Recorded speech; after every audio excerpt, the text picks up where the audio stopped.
Since the advent of AI, I've seen a lot of people talking about the soul of art, that you can tell the difference between soulless art and soulful art, art that people have poured their heart and soul into. And as an animist, I found myself really thinking about this. Does art have a soul? Are artists putting their soul into art? There's a lot of interesting questions that arise from an animistic perspective when we're talking about this. And as an artist myself, who draws, paints, writes, does poetry, talks, and does storytelling, I have opinions about how much of myself goes into the stories, goes into the art. Yeah, this is a tricky one. So let's talk about the soul of art today as we walk together down Creation's paths.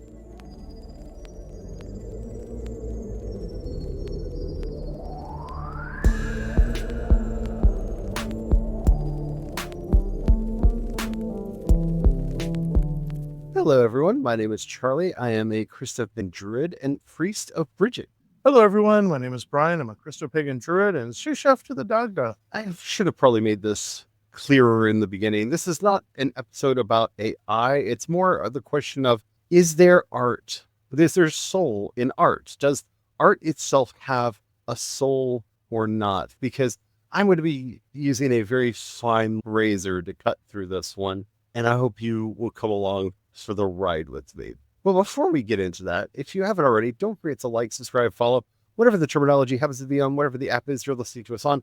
We do 5 original Christopagan and Druid episodes Monday through Friday. And you don't want to miss a thing, because we've got a lot of fun stuff coming up, including the, oh my, you asked, and we are delivering. May the 4th be with you. We are doing, 2 weeks of the worst? Probably more like 3 weeks. I think it's 11 episodes laid out of Jedi Druidry coming up. I warned y'all asked. We are going to be doing it starting on May 5th. But anyway, let's just get into the topic for today, shall we? Does art have a soul? Okay, so first of all, I'm going to be pedantic here because I think words need to have meaning. I am an animist, and I believe everything has a spirit. Spirit and soul are different. Spirit is that force, that energy, that existence that roots something into reality that is what a thing is.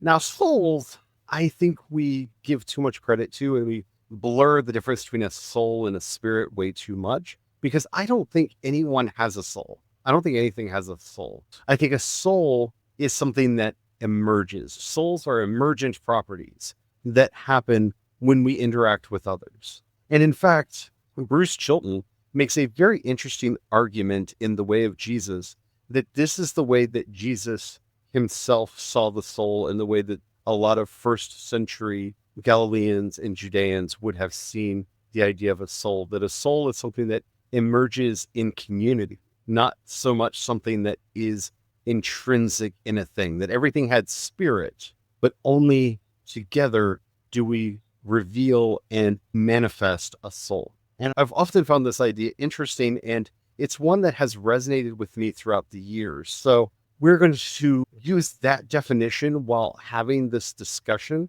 that it does not mean that it is the only definition for soul and spirit. That does not mean it is the right definition of soul and spirit. We could go through the tripartite spirit that we find in some versions of Jewish mysticism, or that emerged through Greco-Roman thought. We could go through the 5-part soul that you find in the Zohar and other texts. We can go through the 7-part soul that we find in Egyptian thought. But today we're just going to focus on this idea of soul and spirit and the differences between them, so that we can, one, understand the difference within ourselves between soul and spirit, and we can see in the work that we're talking about whether or not it has one.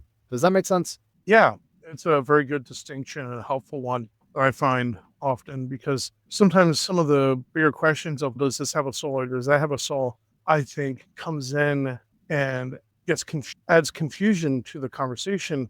But when you have this distinction between spirit and soul, first off, the answer becomes an easy yes, but it also leaves room for the but and ...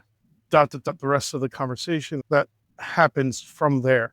So from an animistic perspective, I would say it depends on the artwork in question and how broadly you want to stretch your animism. Does a painting or a sculpture have a spirit? The wood, clay, stone, metal, whatever it's made out of, definitely does. Yes, there is spirit in all of that. I would say that song has a spirit, even whether it's being played live or in recording, because it is a vibration in the air, and that is quickening the air, bringing life and spirit into the air. So I personally would say that yes, there is spirit in all sound. I would agree. Yeah, it's because it is animating.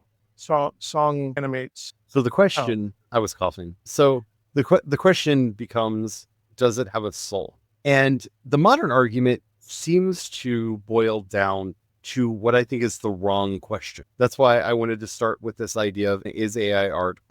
And there is this idea that something only has a soul if there is a certain amount of intention in every line, a certain amount of intention being brought into a thing, a certain amount of effort and work being put into something. And we've talked about this before in regards to sentience and how we treat the animal world, if you want to go back to that episode. But I think this is the wrong question when it comes to art, because I have seen trees that have naturally grown in amazing ways that I would call art. They are living sculptures. No one intentionally shaped the tree that way. It grew that way by accident and happenstance because of wind and rain and sunlight availability. I have seen patterns in caves and in stone that, again, no one intentionally put that there. It was a lucky happenstance of rain, wind, weathering, and erosion that made that truly art. I don't like this idea of equating effort to artistic quality or merit. Entirely very flawed as well, because then a musician playing an instrument, the AI is like that instrument in one way of arguing it. So then that would be saying that this musician playing a beautiful violin piece is not art because the violin was what created the music, the sound, the actual resonance. And that's like somebody just dismissing. See, yeah, I didn't even want to go just strictly to AI. I think that this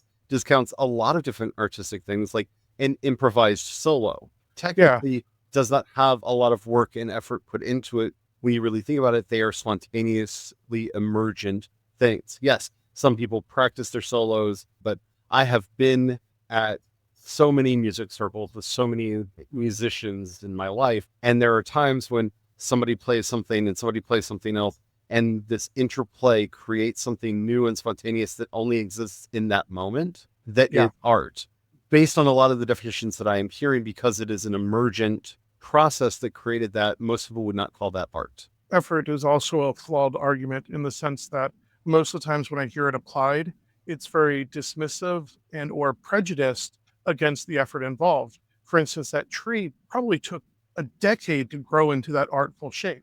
That is a decade of effort, of growth. Whether it just happened to take an artful shape, it's still, you're dismissing the effort that goes into it. Just like And it's stone the amount. Yeah. It's this concept that effort and intention make art. And I don't believe that is true. You can see this in improvs, where I have seen many things, whether they are comedic or dramatic or what have you, that were completely improvised scenes that are art. I've seen this in music where people improvise a moment that is art. I have seen this in countless ways over the years, and they do not have this blood, sweat, and tears idea that is being reinforced so much nowadays into what makes art. And even more frustrating than this is there are people that dismiss great artists like Jackson Pollock because they're like, anyone could splatter paint on a canvas. And they don't understand a lot of his artwork came through the construction of these elaborate machines that were basically pendulums that would drip to get the patterns that he was wanting to have and to get the intention and the layers and the amount of effort. You might look at, say, a Jackson Pollock and go, this is low effort art because it's just dripped paint on a canvas, and not understand the hours and days some of these paintings to bring into creation, because to you, it just looks like paint splattered on a canvas. And so I don't think we can judge effort by looking at a finished product. And I think that there's this lie in people's hearts nowadays and minds that you can look at a finished product and see the effort that went into it. Yeah, that's why I wanted to bring up a lot of the prejudice positions, because I used to be one of those that thought Jackson Pollock was dumb because it's just splattered things on a paper and it would be super easy. Totally being prejudiced and dismissive, because I used to also share that effort mindset, which is a fallacy because it's dismissing all that other effort. The entire picture, Correct. there's a tremendous amount of unrecognized effort that actually went into that. It also a lot of luck, being And a in lot the of right luck. place at the right time with the light in the right place and the subject be there. I think that if we are trying to shortcut any artistic expression by how much effort went into the creation of it. Remember, hip hop, this entire wonderful genre that we have today, arose by accident. They were dance parties. They were public dance parties that they were trying to figure out ways to keep the dancing going. So DJs would take the break beats and just play them over and over again. And they started having two turntables so that they could just alternate between different break beats and cue up different break beats, because that's when people really got dancing on the dance floor from these other songs, from these other genres. And that developed and emerged into something else.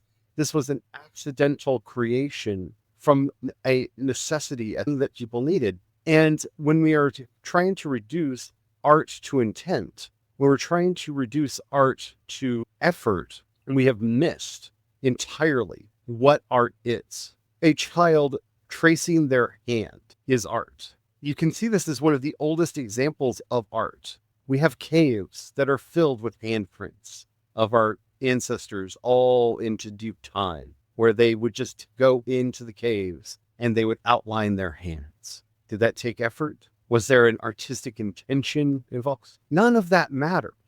And that gets me to soul. Like I said, soul is something that is an emergent property. Do you have a soul when you are alone? Maybe. There are ways, and we can, if you want to do a full episode on the idea of the soul as an emergent property, we can do that.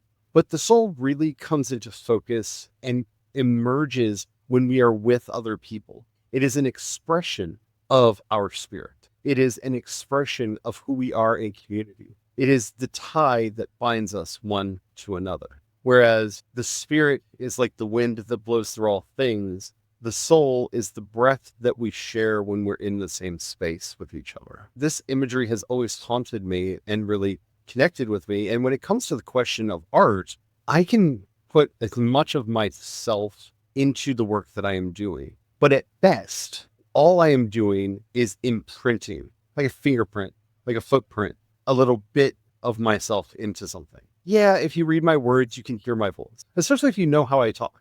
You can read something that I've written and hear it in my voice. You can hear me saying it if you know me. But if you don't know me, you're going to read it in some other voice that is not mine, even though the words are mine. That is really beautiful. That's something that really makes me think about, in a way, the true benefit of a good reviewer of art. In a way, they're almost like a good tracker, somebody who can see those footprints in the wild and can see all the signs of the footprint and interpret those signs to help communicate that to others. And just like a tracker, some are better at interpreting that and more accurate, and some aren't as accurate. But those reviewers is still just giving their interpretation of the art, just like the tracker is giving their interpretation of the footprints that they see in the landscape that they're tracking through, and don't always get it right as far as how they interpret it. And that's the second half of this. I have left nothing there. I have handed you words. Yes, we can talk about the spirit in the page and the paper and whatever if I'm handing you a book, but they're just ink on a page. And that's hard for a lot of artists to accept about our own work, but it's the truth. When you hand this off to somebody else, it only comes to life when they summon the soul out of it. It is not a container for soul. It's an imprint. It's a pattern that I am trying to weave and that I'm hoping they will see out of it. But they don't always see the same thing that I imprinted into it. It comes back to that relationship. Yeah, it's very much the relationship that we are putting into the work that we're interacting with. And for an example for this, I would use the Star Wars movies, but we're going to be doing a whole bunch about Star Wars starting next week. So I'm actually going to talk about, say, the Matrix movie. This is a movie that is an action sci-fi movie. You can sit down and watch this film and enjoy it or not, depending on whether or not you like action movies, whether or not you like sci-fi movies, and whether or not the gothic aesthetic, the cyber gothic aesthetic of this movie connects with you. There are a lot of aesthetic levels that you can watch this film in. Then there are the philosophical ones. Do you see what Neo is doing in relationship to the ideas in the book Simulation and Simulacra, which is one of the inspirations of this book? Do you see that wrestling with postmodern thought that's occurring in this film? Maybe you've never read any of those ideas. Maybe you didn't notice that book is even included. It's one of Neo's books on Neo's desk when you first meet him by the way, this is in here. Like, it's the most not subtle symbol in the movie. Maybe like me, you saw this movie and said, this is talking about people like me. And while I didn't have the words for it at the time, those words came out over the years as we learned about the Wachowski sisters and who they are, and how I learned about myself when I learned about the original intentions for the character switch that they were not able to do in the film, and how I actually still saw that in the character switch. Mhm. I remember the first time I saw it asking if Switch was a different gender outside the Matrix than inside the Matrix, even though they had originally cast 2 different actors to play Switch to show that very, very clearly in the film, and they weren't allowed to use the other actor. But I saw that narrative in there. I saw this person seeking his soul. I saw a person seeking wisdom. I saw this quest for identity and the codes of conduct that are forcing you to not live that identity. I ensouled this movie and saw everything the Wachowski sisters were trying to get me to see and bear. Probably not in the ways that they intended. It's very important that you realize that, but in a way that resonated with me. I gave the movie soul. For a lot of people, this was just an action movie. And for a lot of people to this day, it is still just an action movie. And you can see how it can be ensouled in different ways when you see how various other groups have given this film meaning that were never intended by the author. If you've spent any time online, you know the whole red pill, green pill, the whole red pill, blue pill thing has been really taken out of the context of the movie to mean something very different because other people ensouled this movie to mean something other than what it was intended to be. And something that I would say actually goes against the text of the film, but that's a whole other debate. But it's why I picked The Matrix as a film to use as an example of this. The Wachowskis and all of the actors that took part in it put in their work, their effort to tell a story that is present and presented in this format. New special effects methods were created to be able to show the visuals the way the Wachowskis wanted the visuals to be shown, but it only comes alive. It is only ensouled when we interact with it. This is where the beauty of the imagery of art and creativity being a procreative process. Did you mean procreative or co-creative? Procreative process. I actually did want that little distinction because I think a lot of people think co-creative, but procreation, human procreation, is a 2-person process, right? So you have the birthing that the creator of the art itself all comes in once you add in that second element, and breath of life from the heart of the beholder is given to that. And I think that is where you end up with the soul in the art, and the rest of the birthing and creative process happens. That's why it's that 2-part process. This is why some things that get created go out and then just vanish, and then other things get a fandom, and that's where it gets collectively birthed by a group, breathing life into it and breathing more life into it each time each person of that fandom picks up and adds that to that soul, and that soul arising out of it, to where Star Wars has a life all of its own. It is an entirely birthed art entity unto its soul entity unto itself, and it does have a soul of its own now. And for an individual to come along and try to make it into something else, it in of itself resists and goes, no, I have intention and entity and what I am supposed to be. And we see continual wars within fandom Yeah, over the nature of that soul. of But that yet soul. it's what is brought out. It is something summoned by those who are interacting with it. You can watch any of the Star Wars movies, any of the Matrix movies. You can read any book, and it's just a book. Or you can interact with it deeper and bring it to life. That might not Mhm. be a life that is spiritually meaning or fulfilling to you or becomes a part of your life. It may just be alive while you're reading it, and then you put it back down. And that's perfectly all right. But you are the one summoning that soul out. All of your preconceived notions, all of your ideas going into the book will inform how you read it. When you see a painting, all of your preconceived notions come with you. All of your thoughts, your dreams, your aspirations, your thoughts are brought with you, and they summon something out of it or not. This is why some films will never connect with people. When I bring up The Matrix, there are people that are put off by any movie that has guns in it. So that action movie aspect of it, they're never going to connect with those films. They're never going to be able to have that connection, to see the soul, to summon the soul out. That is not a failure in the art. That Nope. is a lack of connection with that particular person. This is true of all paintings, poems, songs. There are some songs that I can admit are beautiful, but I do not like the genre that they are in. They do not connect to me. They are not alive to me. They do not have any meaning or purpose.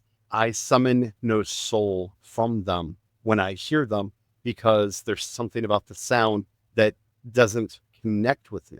And that's not a failure on the artist's part. That's why I really like that imagery, that procreative imagery, because in a way, the artist that creates it contributes half the DNA of the soul, and the beholder, the one that be the art, contributes the second half. I think that's going back to effort. I don't think that the artist puts as much into the work as the reader does pull out. And this is actually a debate that Roland Barthes had in a lot of his works, is the difference between the text as the reader reads it and the text as the writer writes it.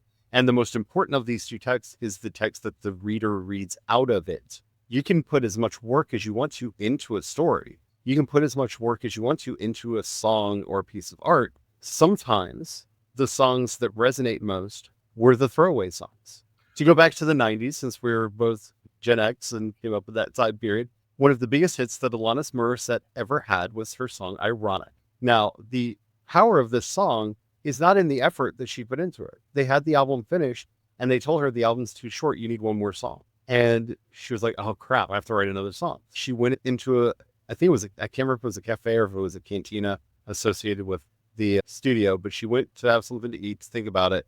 There was that moment where one of the condiments was empty on the table. And she said to herself, isn't it ironic? Like, the one time I want to use this, it's not here. And this entire song was birthed by accident off of a requirement that we need one more song. You just have to make one more song for the album. There was not a lot of effort put into it. She basically went back into the studio. They worked out the lyrics. They worked out the chords. They recorded the song. Here it's done, onto the album and out. And I can't tell you how many huge hit songs I've heard in my life. That's the origin story for them. They were not effort songs. They were not songs that came out of some deep yearning of the soul. They were just, oh, I need to get this done, or, oh, I had a silly idea. And in 5, 10, 20 minutes, hammered out the basics of this, and it went out into the world. And that is fine. The actual art in that song is what the audience brought to it. It's when a lot of us heard that song and had that moment of, yeah, it's like rain on your wedding day. We connected to and yes, I know that she wasn't actually talking about irony.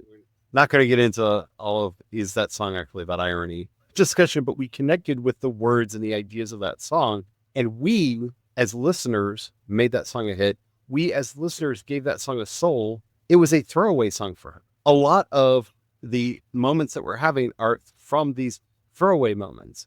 One of the most famous lines in any song or in any of the debate over the great rap war of 2024 is that Kendrick Lamar did a throwaway verse on an album by Future and Metro Boomin, and Drake caught feelings about it, and this whole beef happened. And Kendrick brings this up several times. It was a throwaway verse. And he got so worked up over it. He just went into the booth, recorded something for him. It went on the album and started this huge moment in music. That verse probably means a lot more now because so many people have brought so much to it. And in the aftermath of everything that's happened, it has accreted meaning, but that meaning was not originally there. And I think artists, we like to think that we are putting so much of ourselves into things, that we are crafting these perfect vessels that are going to carry our thoughts and ideas and this meaning that we're crafting into it. When in all honesty, we are just doing our best to share something that we have no idea how anyone else will ever connect with it. Because I've had people tell me interpretations of my own stories that I did not intend to have in them. I know for a fact that there are some songs that I love that are so near and dear to my heart, and I know what the artist's intent was in those songs, and I don't care because the song means something different to me. Those words applied to something different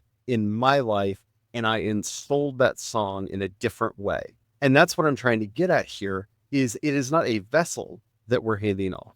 It is not, the artist can only do so much. And I think that saying it's a 50-50 between artist and beholder, it gives the artist still too much credit. Oh, I agree. I wasn't with my imagery going 50-50 either, because you also have all of these various recessive traits in there. You could have two brown-haired parents have a blonde or a redhead child because, both have brown hair, recessive genes, all these other factors that kick in as well, environmental factors and whatnot. There's with a art. whole lot of mutations. Yeah, there's a whole lot of other mutations and stuff that happen behind the scenes. Yeah, I wasn't thinking in the simplest of half genetic input, half genetic input equals. Yeah, I just wanted to make sure for anybody listening. That they weren't thinking that there was effort. So does art have a soul? It has the soul that you, as the beholder, summon out of it. Now, this is the problem I think a lot of artists are going to have to cope with, because you may not find meaning in a piece of AI art. You may not find meaning in a painting made by an elephant. Because I hate to tell you, that elephant isn't bringing any of the artistic principles that we as humans have developed in playing with that paintbrush, or the various chimpanzees that make art. Because there are places where this is happening in the real world, and they sell them as ways to support conservation efforts and whatnot, right? They're not human. They're not thinking about this through any of the human artistic qualities that we have put up. They're probably just, this is fun. Maybe, we don't even know that, right? But if you look at that and you draw meaning from it, you drew meaning from it. There's a wonderful episode of Parks and Rec where they're trying to design a new mural. And Tom goes and hires an art student to make something. And the art student creates this very abstract triangle, almost cubist image. Like it's almost to the point of Dada. Like it's just so beyond representational. And Tom is struggling this entire episode because why do the triangles make me feel something? Why do I look at this and I feel something? It's just triangles. You don't always know what you're pulling out of the art. You don't always know if it has anything to do with the original intention of the artist. And so if we can accept and understand that random circumstances can make art. I have been out on the deck and heard wind chimes in the distance, rain falling on the tin roof, and various animal sounds in the distance. And it sounded like music. Now I can recognize that it sounds like music.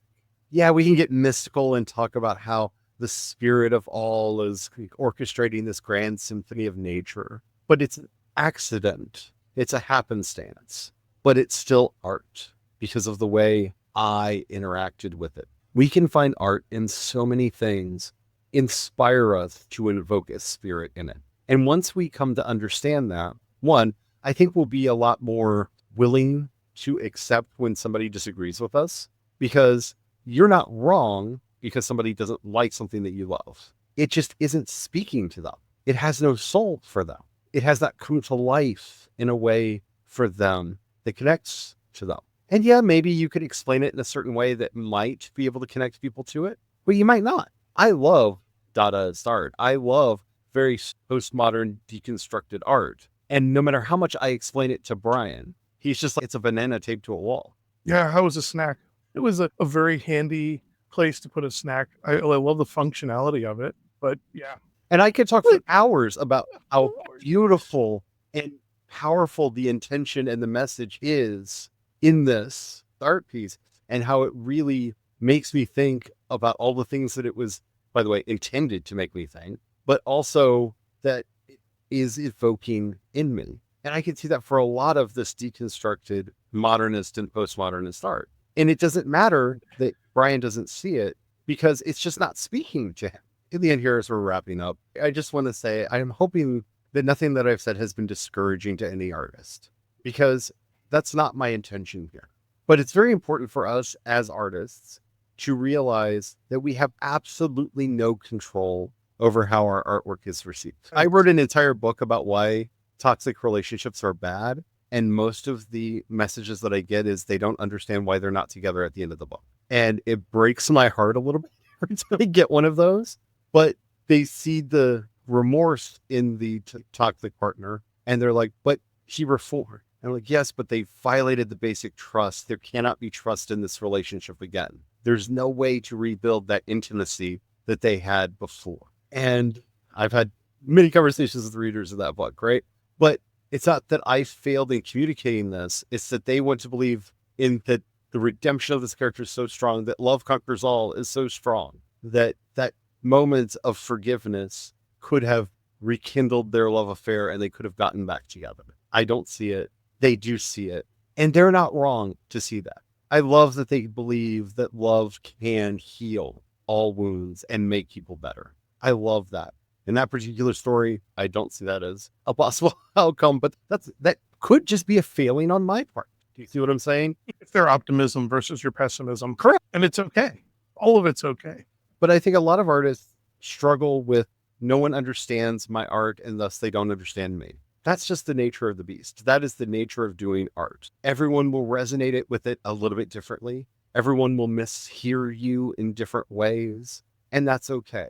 We as artists are here to create the best that we can in the ways that we can, using whatever tools we want. When I have friends who do not draw or paint, who are using any of these newer tools to make an image, they're so happy to see their images brought to life. I play around with a lot of these tools, and I'm so excited because I can't do realism. Realism is not a quality that I have in my art. I am very surreal in what I do. And so being able to see some of these things, they give me joy. And I take them and I put them in my art program and I tear them apart and I rebuild them and I put them back together and use them as tools. Everything is a tool. You may not want to say that writing a prompt makes an image, and that's fine. And we can talk about all the other issues, probably not on this podcast because they really don't fit on this podcast.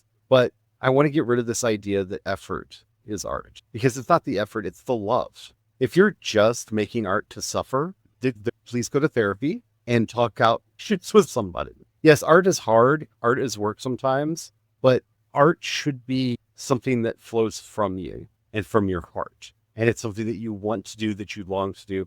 I tell stories because if I didn't, I would explode. Because all of these stories are in me fighting to get out. And I have to find ways to get them out. That's why you should make art, because you need it to come out of you. And to every fan, every viewer, every beholder, even if you're an artist looking at somebody else's art, yeah, it's nice to know what their intention was going into it. It's nifty to see how various art pieces are put together. But in the end, all that really matters is, how did it make you feel? What did you get out of it? What arose? What ensouled itself before you? Where did you find meaning, purpose, beauty, humor, sorrow, grief? What did you connect with it on, and how did you connect with it? And if we can get more honest about our interactions with art and creativity, I think we can get over a lot of our hangups, and more of us will actually produce the art that our souls want us to make. And we'll stop arguing, because it's fine if a piece of art doesn't resonate with you or with me or with anybody. That's fine. We don't have to have everyone be the same. This urge for uniformity just has to go away. So let's answer our question. Does art have a soul? If you bring one to it. If you as a viewer, as a beholder, bring one to it. If one arises from it when you're interacting with it, then yes. Some art served its time and will never live again. There's some stories that just will never have life again because we don't live in that world anymore. We can't connect to them. The stories are too of the time that they were in, and thus they've lost their ability to resonate, and that's okay. So yeah, it can, but it is not an intrinsic quality of the art. It's something that we pull out of it. I hope you've enjoyed this episode. If you have, let me know your thoughts on this. I'm expecting a lot of lively opinions. I have brought this up in many circumstances and places before. People very vociferously want to argue against me, and that's great. That's fine. Just be polite and thoughtful about it. If you're listening to us on YouTube, Spotify, or CreationsPaths.com, you can leave a comment right there. If you're listening to us anywhere else, even if they say you can leave a comment, they won't let us know, so we won't see it. So you can leave a comment there anyway, because engagement is magic, and then head over to CreationsPaths.com, click on chat, and you can leave us a message there, and we will see it and be able to get back to you. While you're there, if you happen to have a few dollars you can pass our way, we offer monthly and annual memberships. You can also support us through Patreon and Ko-fi. I am CE Dorset on both, or you can support us using the Cash App hashtag CreationsPaths. Thank you to everybody who does that. You really mean the world to me. You help us keep the lights on, keep a roof over our head, and food on our table, and we are eternally grateful to you. If we've said anything that's helped you out or you think would help out others, please share it with them. That helps us out more than you could possibly know. And as we are heading out today, I'm going to put forth a little Zen koan for everyone to contemplate. If an artist created an art in the woods alone, does that art have soul? The answer is yes. The questioner has beheld that art and has now ensouled it. We've all birthed the soul in art. Amen.